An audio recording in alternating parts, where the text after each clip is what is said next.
राधे राधे दोस्तों श्री भक्तमाल श्री नाभादास जी द्वारा की गई एक ऐसी रचना है जिसमें भगवान के चरित्रों का नहीं अपितु भगवान के प्यारे भक्तों के चरित्रों का वर्णन है।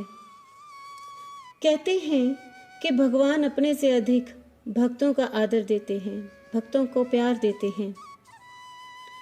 भावुक भक्तों की मान्यता है कि भगवान से भी अधिक महिमा उनके भक्तों की है। मोरे मन प्रभु अस विश्वासा, राम ते अधिक राम कर दासा।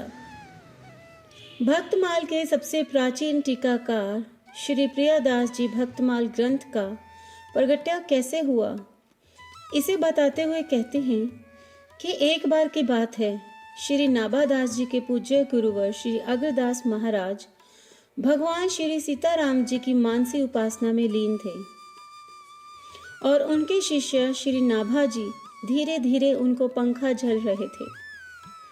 उसी समय अग्रदास जी का एक शिष्य जहाज द्वारा समुद्र की यात्रा कर रहा था। उसका जहाज एकाएक भंवर में फंस गया और रुक गया। उस समय उस संकट से मुक्त होने के लिए शिष्य ने अपने गुरु को याद किया, अपने गुरु श्री अग्रदास जी का स्मरण ध्यान किया। फलस्वरूप गुरु जी का ध्यान भी शिष्य की ओर गया और उनकी मानसी आराधना का ध्यान टूट गया। लेकिन विलक्षण बात यह हुई कि इस ध्यान भंग की बात नाभा जी समझ गए। तब उन्होंने अपने पंखे की वायु से इस तरह से झोंका दिया कि रुका हुआ जहाज जो कि भंवर में फंसा हुआ था वह भी चल पड़ा। उन्होंने अपने पंखे की वायु के झोंके से जहाज को संकट से पार कर दिया। तब नाभा जी गुरु जी से बोले, गुरुदेव, वह जहाज पुनः चल पड़ा है, अब आप पहले के ही समान भगवान के ध्यान में लग जाइए। यह सुनकर गुरु जी ने आंखें खोली और कहा, यह कौन बोला? नाभा जी ने हाथ जोड़कर कहा, वही आपका दास जिसे आपने अपना प्रसाद दे देकर पाला है। नाभा जी की इस बात को सुनकर अग्रदास जी के आश्चर्य का कोई ठिकाना ना रहा। वह मन ही मन सोचने लगे कि इनकी स्थिति इतनी ऊंची हो गई है कि यह मेरी मानसी सेवा तक पहुंच गया। आश्चर्य है कि इसने यहाँ बैठे बैठे समुद्र में होने वाली घटना का भी प्रत्यक्ष कर लिया और यहीं से जहाज की रक्षा भी कर ली। यह सोचकर उन्हें बहुत प्रसन्नता हुई। वे जान गए कि संतों की सेवा तथा उनसे प्राप्त प्रसाद भक्षण की ही यह महिमा है। इसे ऐसी दिव्य दृष्टि प्राप्त हो गई है। तब गुरु जी ने नाभादास जी को आज्ञा देते हुए कहा कि तुम्हारे ऊपर साधुओं की कृपा हुई है, अब तुम उन्हीं साधु संतों के गुण स्वरूप तथा उनके हृदय के भावों का गान करो।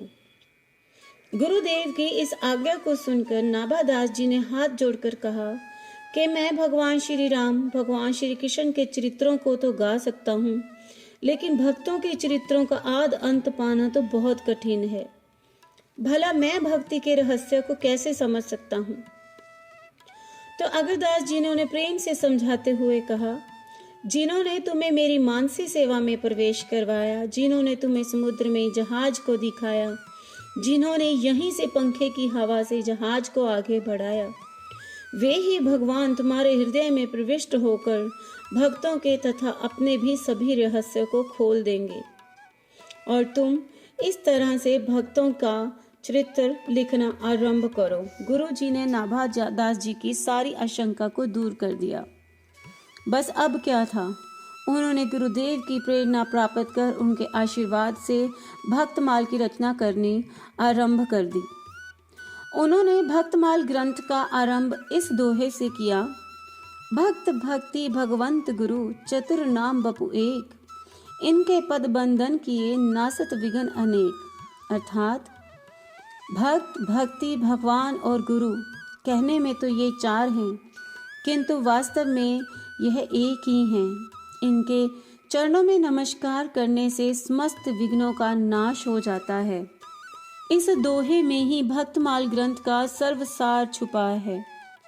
अगर इन चारों में से किसी एक पर भी हम प्रेम से खुद को न्यौछावर कर दें तो बाकी के 3 का प्रेम अपने आप मिल जाता है। जैसे माला में 4 वस्तुएं मुख्य होती हैं, मोती, सूत्र, सुमेरु और गुच्छा, वैसे ही भक्त माल में भक्त जन मोती हैं। भक्ति है सूत्र जिसमें मोती पिरोए जाते हैं।